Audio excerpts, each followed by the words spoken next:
खबरें भी आ रही हैं कि इलेक्शन कमीशन ऑफ पाकिस्तान ने 43 अरकान कौमी असम्बली को डी नोटिफाई कर दिया है। इलेक्शन कमीशन उन 43 अरकान को डी नोटिफाई कर रही है जिन्होंने अपने इस्तीफे दिए थे। इलेक्शन कमीशन ने PTI के 43 अरकान मेंबर नेशनल असम्बली को डी नोटिफाई कर दिया है। आपको बताएं कि इलेक्शन कमीशन अरकान के इस्तीफों के बाद ये नोटिफिकेशन जारी हुआ है। डी नोटिफाई करने का 43 मेंबर्स हैं PTI के नेशनल असम्बली के, जिन्हें इलेक्शन कमीशन ऑफ पाकिस्तान ने डी नोटिफाई कर दिया है। यकीनन इलेक्शन कमीशन ऑफ पाकिस्तान और PTI के दरमियान एक बड़ी जंग जारी है।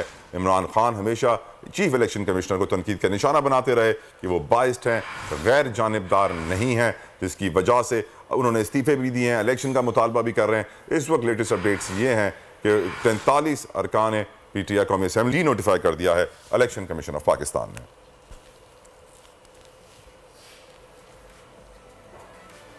और इसी के साथ ही शो का वक्त होता है ख़त्म, लेकिन